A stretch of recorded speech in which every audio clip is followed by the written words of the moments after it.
Hey, good evening. Today we continue with our daily reading from the book of Genesis, chapter 5. As always, get to a church that has Bible study or Sunday school where they can break the word down and share it with you. Also, get with some friends and break bread and have church and share with one another and understand the word better. Also, get you a Bible that you can read. There are numerous versions from King James to the Amplified. Get one that suits you best. But most importantly, above all, ask the Lord for understanding of the word, and he will give you the understanding that you're looking for. Genesis chapter 5 reads as follows. This is the written account of Adam's family line. When God created mankind, he made them in the likeness of God. He created them male and female and blessed them, and he named them mankind when they were created. When Adam had lived 130 years, he had a son in his own likeness, in his own image, and he named him Seth. After Seth was born, Adam lived 800 years and had other sons and daughters. Altogether, Adam lived a total of 930 years, and then he died. When Seth had lived 105 years, he became the father of Enosh. After he became the father of Enosh, Seth lived 807 years and had other sons and daughters. Altogether, Seth lived a total of 912 years, and then he died.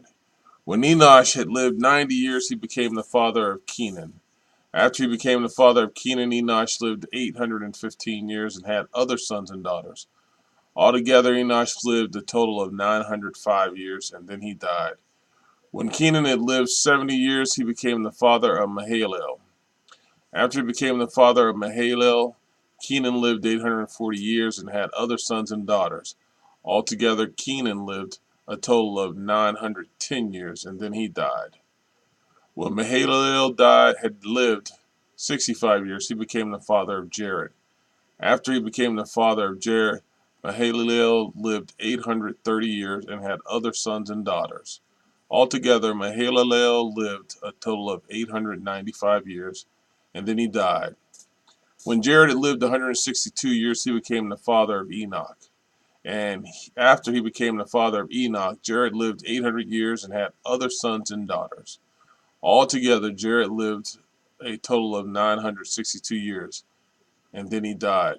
When Enoch had lived 65 years, he became the father of Methuselah. Excuse me. After he became the father of Methuselah, Enoch walked faithfully with God 300 years and had other sons and daughters. Altogether, Enoch lived a total of 365 years. Enoch walked faithfully with God, then he was no more, because God took him away. When Methuselah had lived 187 years, he became the father of Lamech. After he became the father of Lamech, Methuselah lived 782 years and had other sons and daughters. Altogether, Methuselah lived a total of 969 years, and then he died. When Lamech had lived 182 years, he had a son. He named him Noah, and said, "He will comfort us in the labor and painful toil of our hands caused by the ground.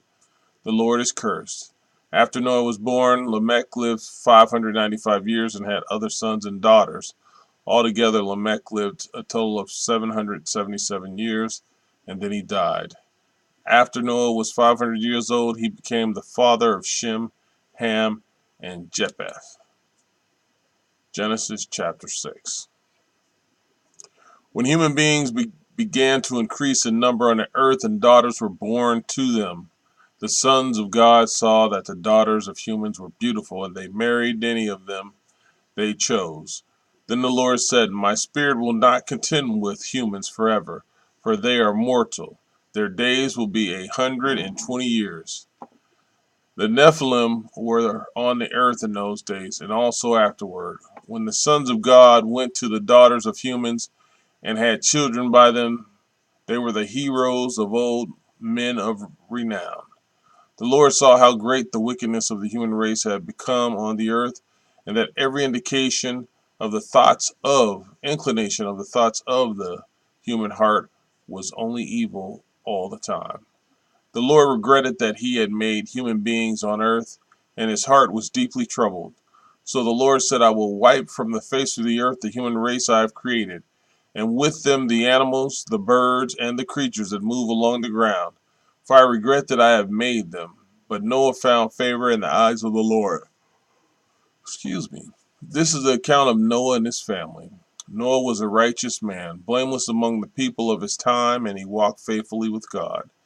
Noah had 3 sons, Shem, Ham, and Japheth. Now the earth was corrupt in God's sight and was full of violence. God saw how corrupt the earth had become, for all the people on earth had corrupted their ways. So God said to Noah, I am going to put an end to all people, for the earth is filled with violence because of them. I am surely going to destroy both them and the earth. So make yourself an ark of cypress wood. Make rooms in it and coat it with pitch inside and out.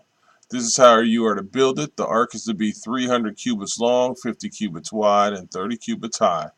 Make a roof for it, leaving below the roof an opening 1 cubit high all around. Put a door in the side of the ark and make lower, middle, and upper decks. I am going to bring flood waters on the earth to destroy all life under the heavens. Every creature that has the breath of life in it, everything on earth will perish, but I will establish my covenant with you. And you will enter the ark, you and your sons and your wife and your sons' wives with you. You are to bring into the ark 2 of all living creatures, male and female, to keep them alive with you. 2 of every kind of bird, of every kind of animal, and every kind of creature that moves along the ground will come to you to be kept alive. You are to take every kind of food that is to be eaten and store it away as food for you and for them. Noah did everything just as God commanded him. Amen.